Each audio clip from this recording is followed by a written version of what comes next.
Masih bersama kami dalam program Update Pilkada 2024 dan sesuai dengan saya informasi tadi bahwasanya pada kesempatan kali ini kita akan berbincang terkait mengenai Pilkada 2024, dinamika politik dan juga tantangan demokrasi. Sesuai dengan bahasan tersebut kami sudah mengundang 3 narasumber kami.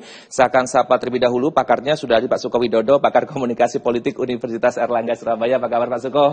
Siap. Luar biasa, semangat sekali, saya suka semangat dan juga antusiasnya. Dan di samping beliau sudah hadir yaitu Berliana Elsa selaku mahasiswi Universitas Airlangga Surabaya. Halo Berlin. Halo. Ya, senang bisa berjumpa pada siang hari ini. Ya, dan di samping Berlin sudah ada Kuni Samsahaya, betul ya? Betul. Ya, selaku mahasiswi Universitas Airlangga Surabaya. Halo Kuni. Baik, kita akan berbincang terlebih dahulu ke Pak Suko terlebih dahulu. Saya mau tembak ke Pak Suko. Pak Suko, tanggapan Anda perbedaan demokrasi kali ini, lebih tepatnya terkait mengenai pencoblosan tahun ini dibandingkan tahun sebelumnya seperti apa? Pesta demokrasi kita kali ini. Ya, tentu beda ya. Kalau di pilkada sebelumnya itu jarak antara pileg itu berjauhan. Nah ini berdekatan. Beruntun begitu ya? Beruntun, dan itu tentu impaknya luar biasa. Kami diskusi dengan teman-teman komunikolog se-Indonesia tempo hari itu bahwa ini akan berakibat bahwa pasti ada signifikan antara kekuatan partai-partai yang berkaitan dengan pileg ke jago-jago yang tidak didukung oleh partai yang menang. Agak rumit memang, misalnya dengan munculnya Game Plus itu kan sesuatu yang baru, yang main keroyokan yang kita isu semua tahu itu loh. Itu kan saya memperlihatkan bahwa ini ada problem besar, misalnya ketidakmandirian parpol, atau misalnya perubahan-perubahan karena dari PT yang 20% sekarang tidak harus berubah, itu kan kemendadan. Nah ini seperti apa ya? Ya kalau mengatakan uji coba, tapi menurut saya ini eksperimen yang tidak pernah diduga dan hasilnya juga ya kita lihat nanti setelah nanti. Itulah kenapa Mas Mucuk saya bawa adik kelas ini. Yang kalau saya ngelihatnya masih saya pengen yang stasioner macam-macam, tapi bagi kaum muda kan nggak gini. Kalau saya ngajar, saya baru ngajar, mereka udah nggak gitu Pak Suko. Agak jadi berbeda begitu. Makanya itu. Kalau dalam pikiran saya, tetapi menurut saya bahwa ada problem demokrasi di desa di mana praktek demokrasi tidak berjalan dengan sesuai yang kami pelajari di kampus. Baik, Berlin, bagaimana? Cukup antusias pada kesempatan kali ini dalam momen pesta demokrasi pada kesempatan hari ini? Voters ya Mas. Jadi ini kali pertama saya dan teman-teman khususnya mahasiswa yang sama-sama angkatan 22, 23 ini kan kali pertama kita diberikan kesempatan untuk berkontribusi bagaimana kita sebagai anak muda, sebagai WNI juga itu kan harus setidaknya jangan golput seperti itu, karena kan untuk dalam pesta demokrasi untuk memilih itu kita pilih yang paling baik di antara yang paling buruk seperti itu. Kalau semisal di antara yang paling buruk itu masih ada yang bisa dipilah-pilah lagi sisi positifnya, ya kita harus memilih seperti itu. Sebab satu suara itu sangat berharga untuk nasib kita bersama. 5 tahun yang akan datang itu sangat penting seperti Tidak itu. semua pemilih pemula begitu sangat antusias seperti kamu begitu ya. Dalam artian dalam hal ini bagaimana cara kamu untuk bisa menyiasati atau boleh dikatakan melihat pesta demokrasi pada kesempatan kali ini? Ya. Kalau untuk kalangan Gen Z sendiri, memang kita bisa klasifikasikan jadi 3 golongan. Yang pertama mungkin golongan yang memiliki istilahnya sudah sumber daya manusianya sudah tinggi, ada yang masih menengah dan yang menengah ke bawah. Nah, yang jadi perhatian kita ini adalah Gen Z yang mereka berada di daerah yang memang bukan kurang informasi, tapi mereka kurang memperhatikan informasi. Literasi politik di daerah-daerah untuk teman-teman Gen Z yang lain di daerah Kediri, kemudian di daerah Jombang, ini kan perlu kita masifkan lagi. Bagaimana bukan hanya KPU saja yang harus menyadarkan pentingnya akan demokrasi, pentingnya akan pencoblosan, tetapi juga kita semua harus saling mengingatkan satu sama lain. Nah, yang bisa kami lakukan Mas sebagai mahasiswa politik, ya kami turut melakukan sosialisasi dan juga pengabdian masyarakat yang memang kami sudah menyebar ke beberapa daerah juga. Itu diapresiasi atau enggak itu, Berlin, selama itu sejauh itu? Selama itu sebetulnya oleh masyarakat dalam arti kata. Ya, sebenarnya diapresiasi juga karena memang sosialisasi ini tidak berlaku di kampus ya Mas ya. Kami keluar gitu ke Ponorogo waktu beberapa bulan yang lalu juga. Kemudian kami juga ke Blora seperti itu. Ini yang kemudian akan ya harusnya dapat membantulah seperti itu. Karena memang Gen Z sendiri dalam menanggapi isu regresi demokrasi. Gen Z sendiri begini. Iya, Gen Z sendiri. Mereka udah posisinya saya Gen Z. Makanya saya bilang ketika saya mau pidato, kami sudah tahu Pak, kami sudah. Jadi selalu ada semangat perlawanan. KPU, parpol dilawan sama mereka itu. Baik, kritisnya keluar begitu Pak ya. Udah. Baik, detailnya keluar. Baik, silakan menyambung tadi. Jadi Gen Z sendiri itu Mas sebetulnya sudah sadar akan politik. Walaupun bisa dikatakan wah ini FOBO. Tapi sebetulnya dengan mereka tahu, oh iya ada isu seperti ini, turut menyuarakan melalui media sosial, apapun isunya itu. Itu adalah bentuk daripada kepedulian. Lebih baik seperti itu daripada kami apatis politik. Nah, sebetulnya kenapa banyak yang golput? Selanjutnya begitu. Silakan. Nah, kenapa kok banyak yang golput? Simple saja, mereka pasti bilang politik itu terlalu ribet satu. Yang kedua, kita milih nggak milih nasib kita itu sama. Nah itu sering ya, pilihan kedua itu ya selalu begitu, disondingkan masyarakat begitu. Nah inilah yang pentingnya sesama seumuran gitu, kami juga harus saling mengingatkan satu sama lain. Baik, saya beralih ke Kuni sebagai Gen Z ya, satu letting dengan Berlin begitu. Bagaimana tanggapan Anda atau pandangan Anda secara pribadi begitu terkait mengenai pemilu kada tahun ini? Kalau saya sendiri sih karena sama masih pertama kali saya memilih, saya sangat antusias karena juga kalau dahulu itu ketika pemilu yang lalu mungkin antusias karena support dari keluarga atau ada intervensi keluarga atau memang karena secara pribadi? Karena suka sih, saya tuh tertarik dengan politik semenjak sekitar udah lama sebenarnya dari dulu itu suka dengan politik. Tetapi di pemilu kali ini sangat antusias karena saya sendiri bisa milih gitu. Itu kan ada hal yang poin plus lah ya. Kemudian juga yang menarik adalah ketika saya juga mencari tahu tentang paslon manapun itu. Seumpama kemarin Pilpres kan ada paslon, kemudian saya cari visi misi dari paslon 1, 2, 3. Itu menurut saya sesuatu yang menarik. Sampai sedetail itu? Ya. Anda melihat visi misinya, Anda checking satu persatu begitu? Kalau kemarin saya melihat visi misinya. Mana yang sekiranya cocok dengan apa yang menjadi interest saya gitu. Karena menurut saya juga memilih dengan rasa kesadaran itu berbeda dengan memilih hanya karena memang diwajibkan memilih saja. Baik. Gitu. Nah, Pak Suko, kalau kita melihat bahwasanya paslon ini kan biasanya satunya nih lebih mature, lebih dewasa, satunya ini pasti generasinya muda begitu, Gen Z dan sebagainya. Memang sengaja dibuat seperti itu karena mengingat mungkin pemilih pemula ini sebegitu banyak sekali dan bisa dimainkan dalam proses untuk penentuan suara nantinya. Kalau ada 100 orang-orang dua ini, gadis dua, kok nilai ya sama dengan Sri Kandi Jawa Timur ya. Baik. Saya nyari cowok-cowok soalnya, tapi ada satu udah ke Jakarta ya teman kita itu saya didik. Itu memang katakanlah ada 100%. Saya paling dapat sekitar 5 orang yang dia concern seperti mereka. Yang 10 di tengah-tengah itu ya ikut-ikut, dan kemudian yang 20 itu ya sekedar, tapi yang sisanya yang 70% itu sudah mereka ya katakanlah begitu atau bagaimana? Ya, mereka lebih suka memilih skincare daripada nyoblos. Oh, baik ya. Itu yang dibikin. Lebih suka spill skincare daripada ini ya. Saya tanya kepada mereka itu. Maka saya bangga, saya terima kasih ya Jawpos. Semoga ini juga menginspirasi semua orang. Kalau anak-anak muda ditampilkan, saya suka bagaimana Kuni tanya betul Pak. Ketika saya coba diskusi, jagonya ini bagus loh.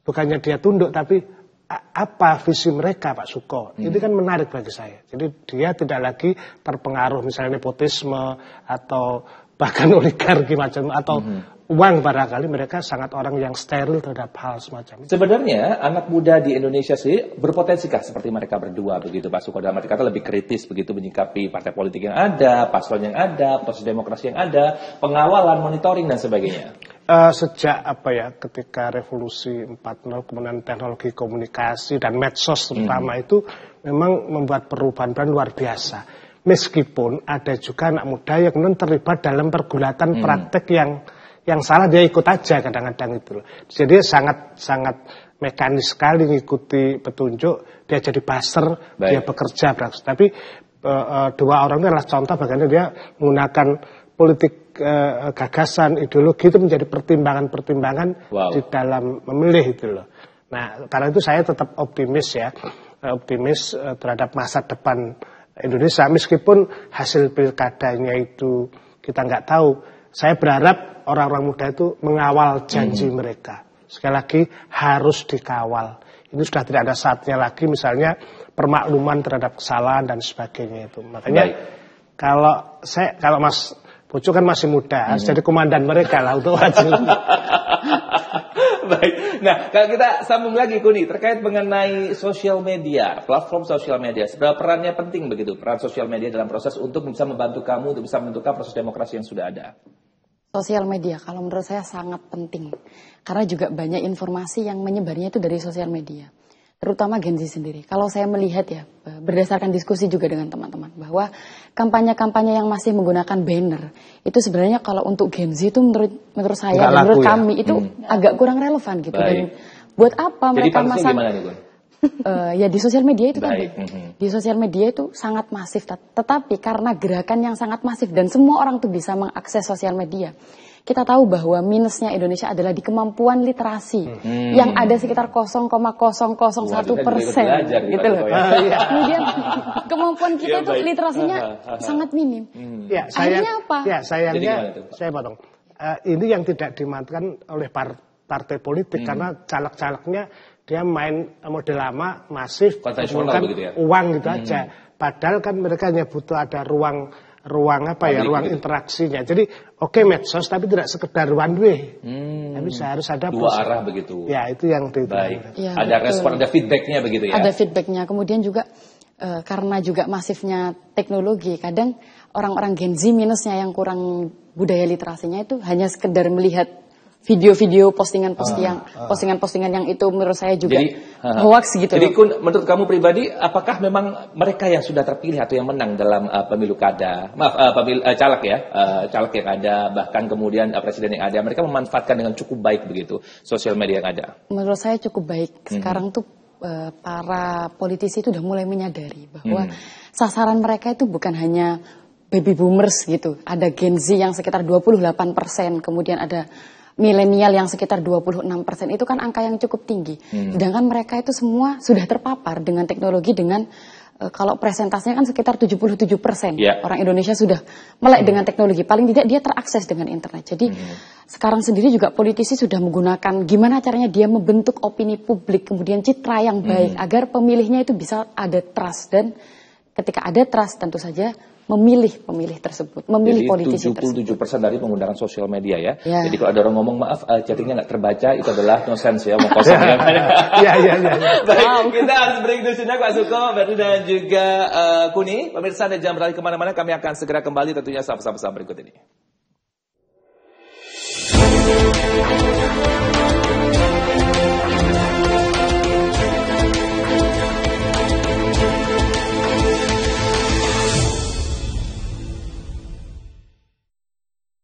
Kami dalam program acara Update Pilkada 2024, kita masih membahas mengenai Pilkada 2024, dinamika politik dan juga tantangan demokrasi.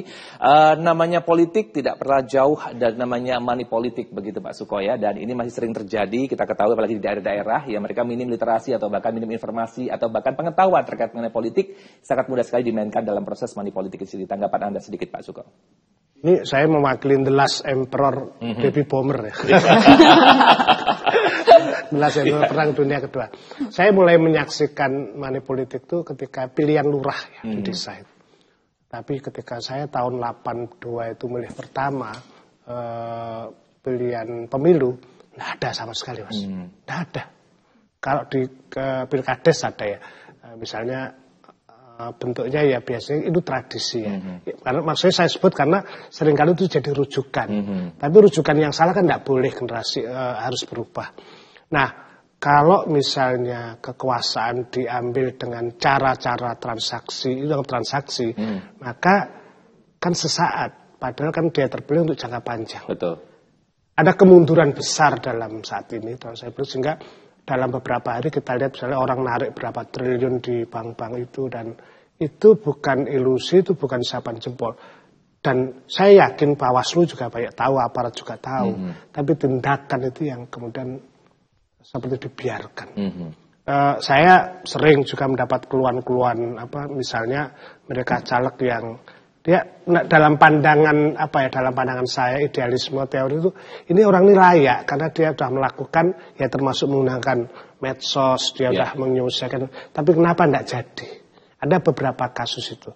Saya tanya, katanya ada problem di dalam per-KPU-an maupun di masyarakat. Ini kan sesuatu yang harus dibongkar. Saya sebenarnya merindukan ini, harus katakan sejujurnya semuanya. Gitu. Baik. Karena generasi-generasi Kuni dan Berlin ini saya kira butuh transparan. Karena kalau tidak awal dengan transparan, maka tentu ada yang tersimpan niat jahat atau sikap jahat di dalam pengambilan kebijakan. Ini negeri yang kaya raya dan kita menyaksikan berapa banyak pejabat yang harus masuk penjara, dan celakanya di penjara pun juga masih ada permainan-permainan. Jadi negeri yang menurut saya malu kadang-kadang. Demokrasi ini dibuat sebagai ladang bisnis begitu Pak? Yes, itu yang maksud saya padahal sebetulnya kalau regulasinya Mas itu rapi semua. Jadi kalau saya maju misalnya, saya bisa minta sumbangan setiap orang maksimal 250, kalau perusahaan berapa itu ada aturannya. Bahkan terakhir dibolehkan memberikan sesuatu senilai 25.000 misalnya. Tapi prakteknya di sebuah kota transaksi itu bisa 400.000 untuk satu suara. Luar biasa. Jadi jangan dikira kalau kotanya penduduknya kecil itu malah kecil. Lebih besar ya Pak ya? Iya lebih besar karena dia dengan 2.000 suara dia sudah jadi anggota dewan. Dan kita tahu kenikmatannya dewan itu juga luar biasa. Betul. Dan ini jangka panjang 5 tahun begitu Pak ya? Makanya itu transaksinya tentu ketika katakanlah sepeda itu pemikiran orang ya Pak ya? Iya, dan membeli itu maka pasti dia akan melakukan hal yang tidak baik juga di dalam pengambilan keputusan. Untuk mengembalikan modal tadi yang sempat dikeluarkan untuk proses serangan fajar tadi. Saya bilang, saya kadang-kadang speechless dan biarkan mereka aja yang bicara. Sikap mereka. Karena harapan saya hanya pada orang-orang muda itu. Baik, saya beralih ke Berlin. Berlin bagaimana? Tadi pagi sempat mendapatkan serangan fajar? Tidak ada serangan fajar. Iya, baik. Tanggapan Anda, money politik bagaimana? Takut tuh. Enggak, serius. Kritis soalnya nih. Iya, belum datang di lapis lagi ya. Tahu udah kelihatan. Tim sukses. Jangan anak ini. Jadi blacklist dulu Pak. Daripada panjang, silakan. Oke, sebetulnya kalau dari pengamatan saya pribadi, karena sepanjang beberapa bulan ini memang ada riset yang kami jalani Mas tentang pilkada. Dan saya juga menyoroti beberapa pasangan calon di Jawa Timur. Sepanjang yang saya tahu, itu kalau di kalangan anak muda tidak ada yang diberi sogokan uang. Nah, tapi kalau mungkin judulnya adalah infoloker, itu mungkin ada. Oh, lebih parah itu. Banyak cara menuju kekuasaan ya. Betul. Nah, saya tidak melihat istilahnya teman seusia saya diberi amplop, tapi saya melihat teman-teman saya dipekerjakan. Seperti itu. Dan itu juga tidak sedikit tentu gaji yang mereka terima, seperti itu. Kalau sekilas kita lihatnya kan mutualisme begitu, saling menguntungkan. Satu mendapatkan dukungan, bisa mengerahkan banyak orang, satunya mendapatkan lowongan pekerjaan dengan nominal tertentu begitu. Tapi tanggapan Anda ini sah-sah saja atau bagaimana? Sebetulnya kalau kita melihat dari sisi politik yang benar-benar politik yang kami pelajari, politik itu adalah kebaikan bersama yang bagus, ya itu adalah hal yang keliru sebetulnya Mas. Karena ini kasusnya di kota besar, di Surabaya misalnya. Ini di Surabaya Pak. Apalagi yang di daerah Jombang kan beda nanti. Daerah juga beda ya, baik. Ya, itulah yang menurut saya sebetulnya ya dibilang salah, enggak juga sebenarnya, tapi dibilang benar juga enggak gitu. Kenapa? Karena salahnya kita menggadaikan nasib kita, nasib 5 tahun kita ke depan.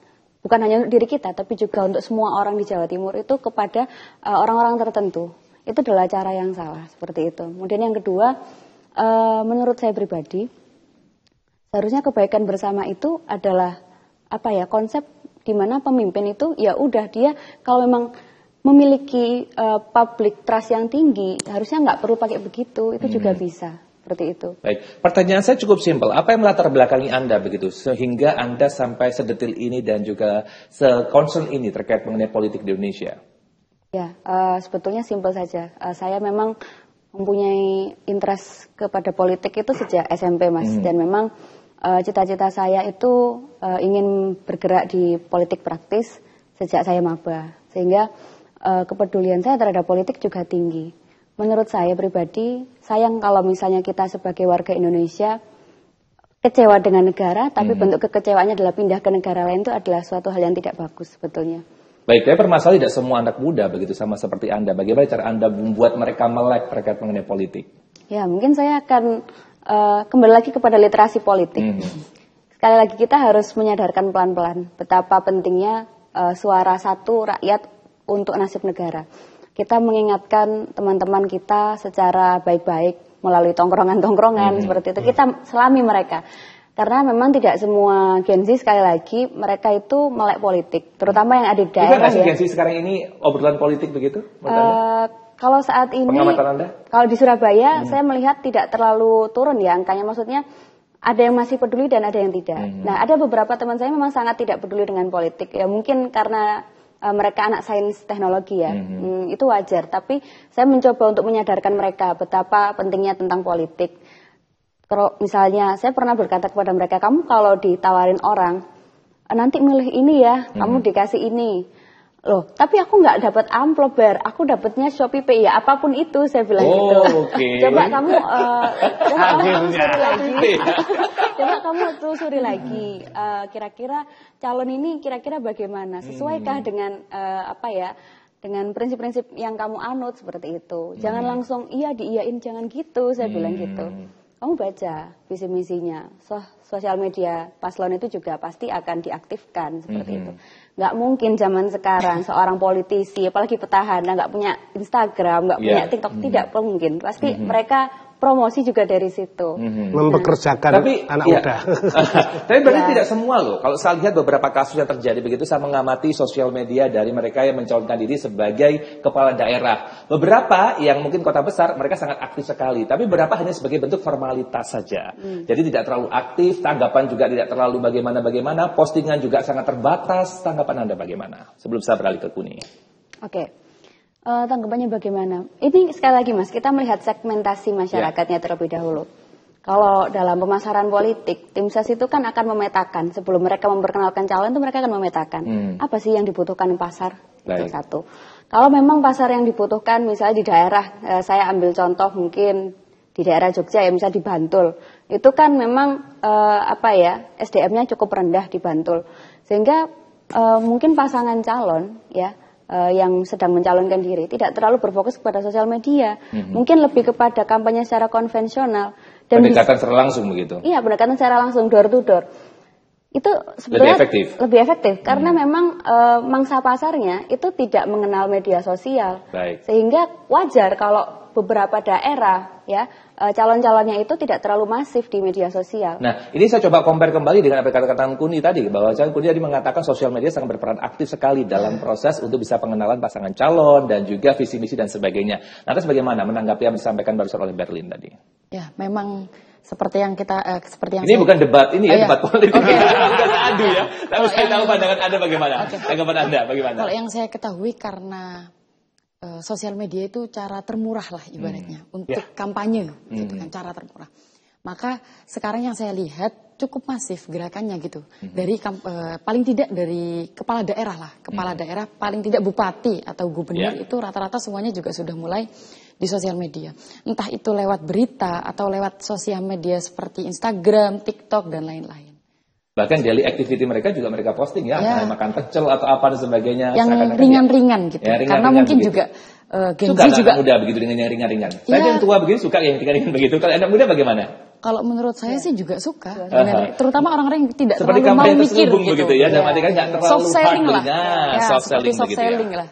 Jadi seperti itu ya. Baik, tanggapan Anda singkat saja sebelum kita beralih ke break begitu ya, beralih ke jeda lanjutan begitu. Tanggapan Anda terkait mengenai money politik bagaimana?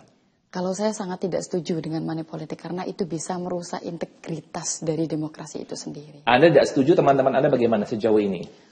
Kalau sejauh ini teman-teman saya pun juga nggak setuju dengan money politik karena mereka pun juga sadar dengan bahayanya money atau mereka mulai berhitung? Tetapi ketika saya tadi membaca-baca, ada yang menarik bahwa ternyata 40%, ini kalau tidak salah ya berdasarkan data, berita itu menyebutkan bahwa 40% dari Gen Z itu memilih itu karena diberikan suatu keuntungan.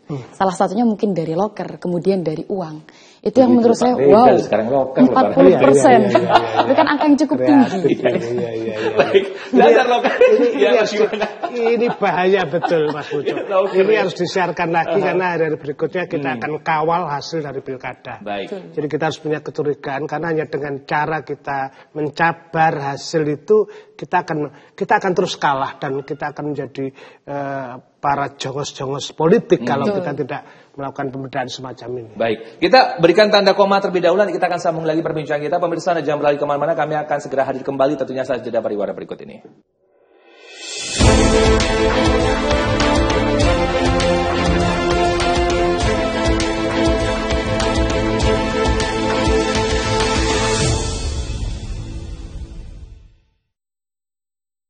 Baik pemirsa, masih dengan obrolan kita yaitu Pilkada 2024, dinamika politik dan juga tantangan demokrasi. Masih bersama dengan 3 narasumber kami, kita masih memperbincangkan hal ini. Pak Suko, yang menjadi pertanyaan saya lanjutan adalah sebenarnya pribadi yang sangat berkualitas seperti ini, yang melek terkait mengenai politik ini tergantung personalnya atau karena institusinya Pak, yang mensupport dan juga mendukung, memfasilitasi dalam hal ini.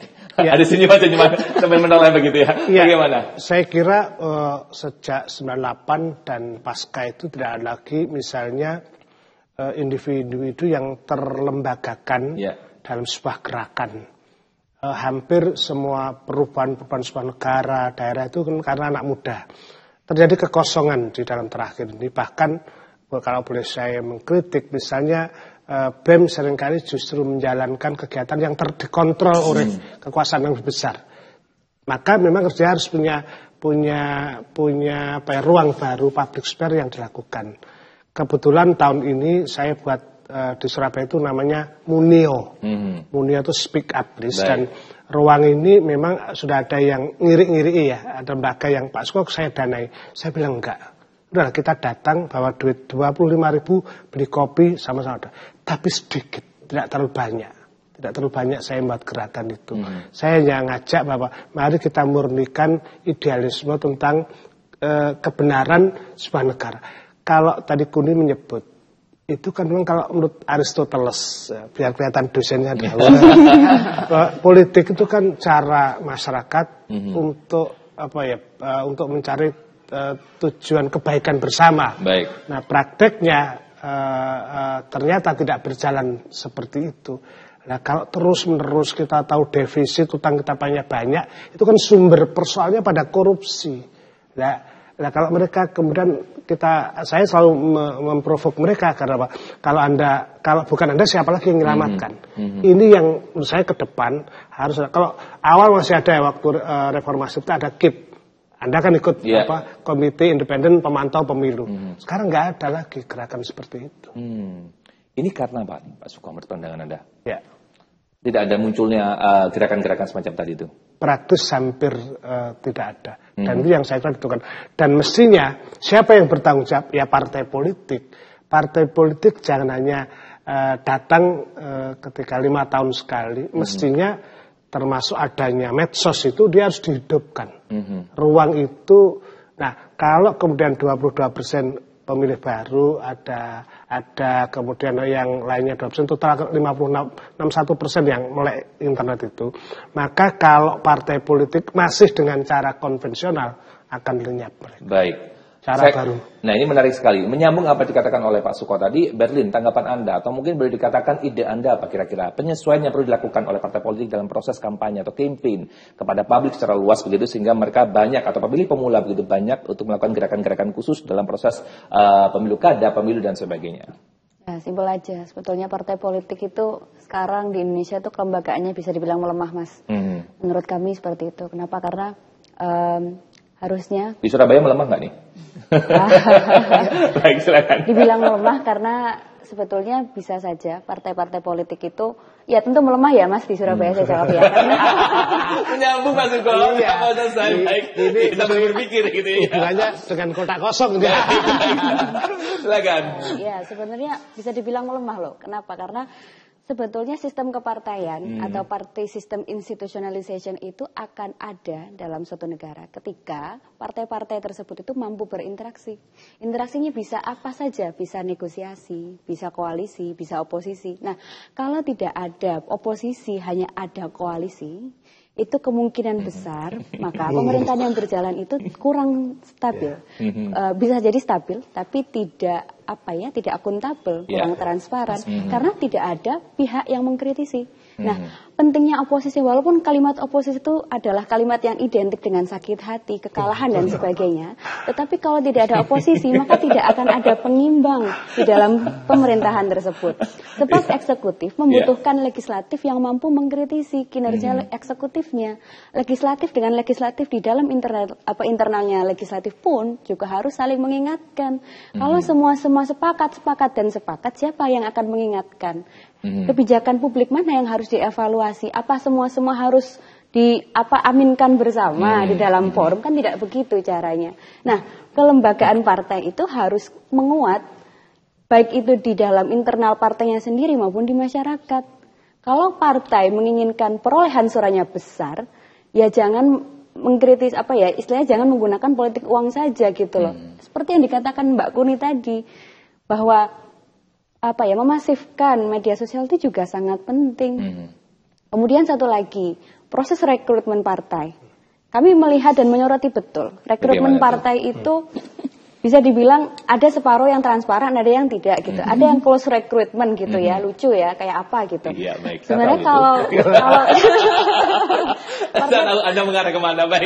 Kemudian ya selanjutnya. Partai politik itu kalau memang menginginkan perolehan suaranya besar dan menginginkan bahwa ada perubahan, istilahnya akan banyak generasi muda yang masuk, ya maka harus open recruitment lah seperti itu. Baik. Nah, jangan rekrutmen diam-diam atau kemudian hanya menarik beberapa anak muda yang itu ditujukan supaya partai itu lolos threshold aja gitu loh. Gitu. Ya. Partai sekarang justru malah merekrut para artis-artis. Nah, tadi saya mau nyinggung itu, guys. Mau lempar ke Kuni tadi ya. Baik. Nah, Kuni menyambung tadi banyak sekali selain partai politik yang merekrut artis-artis begitu, public figure dan sebagainya, masuk anggota dewan dan saat ini begitu beberapa kali mereka melakukan rapat dan sebagainya, videonya selalu menyala, tampil sosial media, live terus jalan. Tanggapan Anda sebagai anak muda melihat hal semacam seperti ini? Sebenarnya kalau layak tidak? Kalau layak dan tidak itu kan tergantung kepada personalnya. Sebenarnya adanya influencer ini bisa membuat awareness masyarakat yang awalnya tidak tertarik di politik.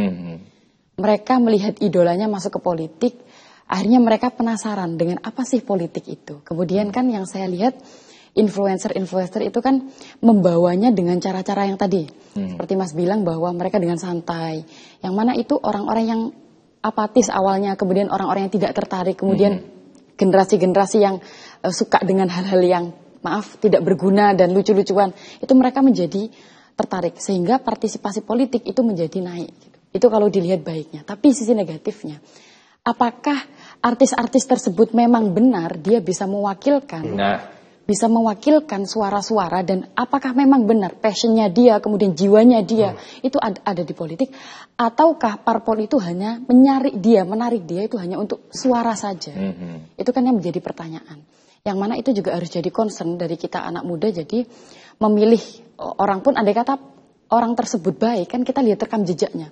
Bukan hanya karena dia terkenal saja, dia influencer, dia selama ini lucu kok dia baik. Kan itu public figurnya saja, kita nggak tahu aslinya gimana gitu. Jadi lantas kita kalau harus tanggapan Anda, pendapat Anda pribadi kira-kira bagi mereka yang sudah menjadi dewan begitu, berawal dari public figure, penyanyi dan sebagainya, bagaimana kinerjanya? Ya, saya berharapnya sih ya tentu saja bisa mewakilkan aspirasi dari berharapnya kami. Belum ya sekarang itu ya? Belum, karena saya juga belum tahu itu.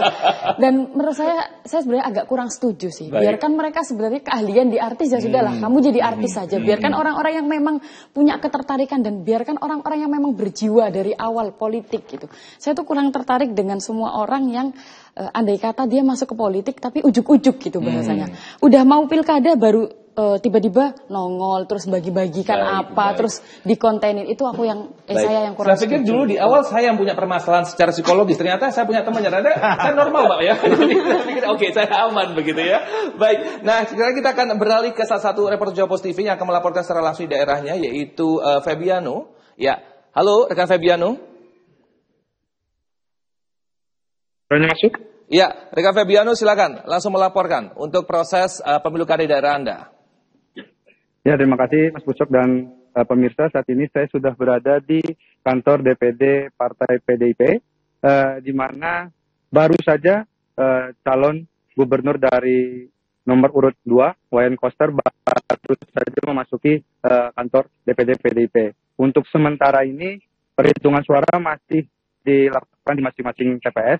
Untuk sekedar informasi, TPS 01 Desa Sembiran, yaitu TPS-nya Bapak Wayan Koster, di mana paslon 02 itu menang, unggul suara di 2 TPS yang berbeda.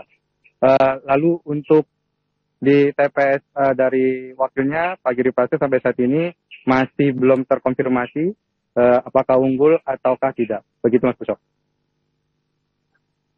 Badi, apakah cukup kondusif kegiatan pencoblosan di sana dan juga pada masing-masing paslon yang melakukan pencoblosan di sana, apakah diiringi oleh pendukung mereka masing-masing dalam hal ini? Maaf, gimana Mas? Ya, apakah dalam proses pencoblosan masing-masing paslon di TPS yang sudah ada, mereka didukung atau diiringi langsung oleh pendukung masing-masing paslon yang sudah ada? Oke.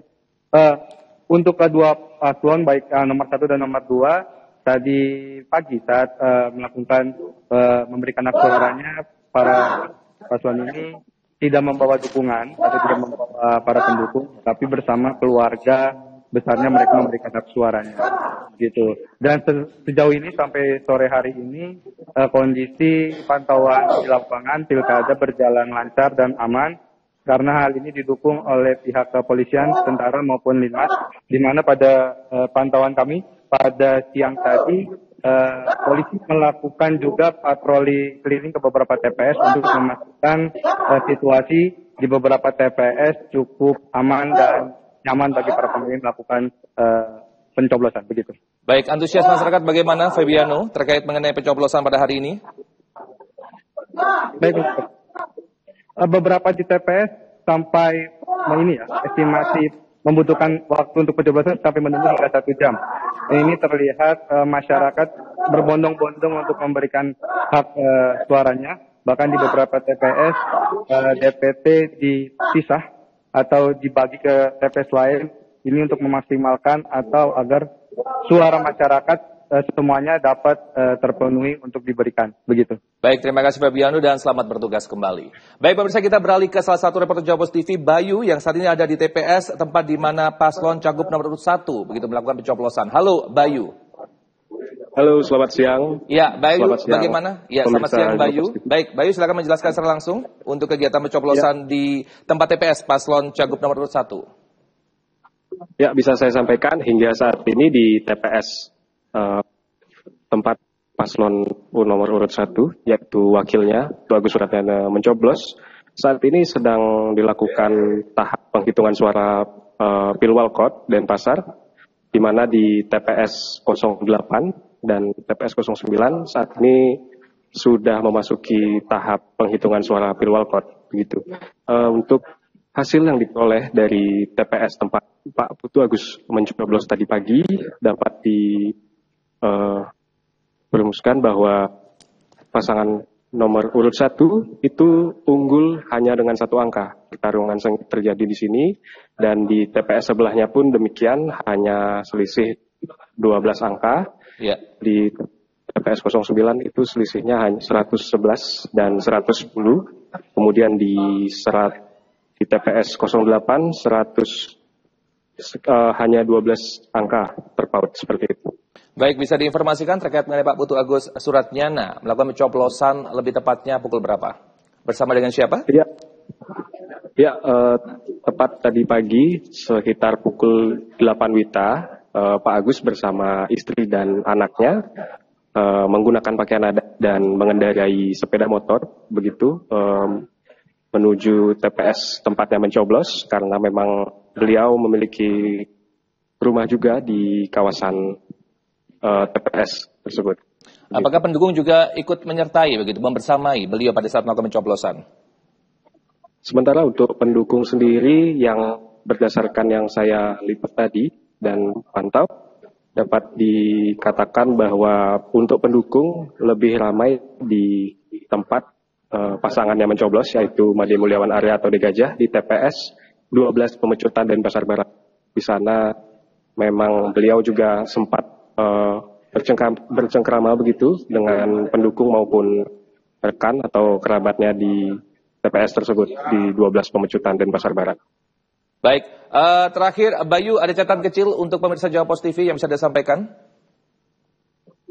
Ya, pemirsa Jawa Post TV, tetap kawal hak pilih kalian, tetap jaga demokrasi dengan baik, tertib dan damai. Semoga momen pilkada ini bisa menjadi momen yang tepat untuk kita bersatu tanpa membeda-bedakan suku, ras, agama, untuk selalu tetap menjaga demokrasi Indonesia agar lebih baik ke depannya.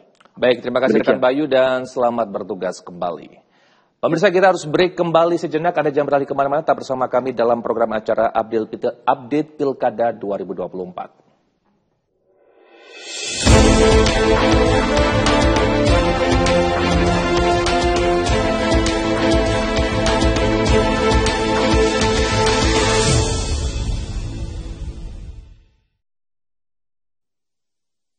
Pemirsa, tiba kita pada segmen terakhir di program Update Pilkada 2024, masih dengan bahasan kita dinamika politik dan juga tantangan demokrasi. Mungkin dari Kuni terlebih dahulu, ada mungkin pesan untuk pemirsa Jawa Post TV mengenai bahasan kita pada kesempatan sore hari ini. Oke, pesan ini secara general ya. Ya. Ya, saya berharap bahwa kontestasi politik di Indonesia ini bukan hanya ketika politik saja, ketika masuk era tahun politik saja, tetapi kebutuhan akan literasi politik itu saya berharapnya teman-teman juga menyadari tentang itu dan orang-orang menyadari tentang itu. Karena apa? Karena kita tahu bahwa semua hal dan aspek di kehidupan ini kan sangat berpengaruh dengan politik. Kemudian juga untuk Gen Z. Untuk Gen Z, saya juga berharap bahwa Gen Z memiliki kesadaran untuk memilih dengan secara sadar, bukan hanya secara embel-embel ataupun apapun. Karena seperti yang kita ketahui bahwa Gen Z itu bisa dibilang generasi yang emas, apalagi juga Indonesia akan menghadapi bonus demografi. Ketika nanti politik orang-orang semakin melek, kemudian milih juga berdasarkan dengan visi misi, maka kita bisa membayangkan 5-10 tahun ke depan Indonesia akan bisa jadi Indonesia emas yang memang benar-benar emas, seperti itu. Baik, luar biasa. Berlin menambahkan, silakan. Oke, kalau terkait dengan, apalagi sekarang momennya pilkada, ya saya hanya berharap siapapun pemimpin yang terpilih dimanapun provinsi dan kabupaten kotanya, siapapun nanti yang akan terpilih semoga bisa memimpin dengan baik.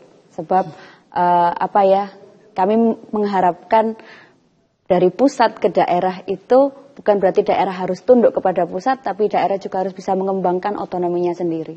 Baik. Ya, 5 tahun ke depan sudah siap maju? Ya, doanya.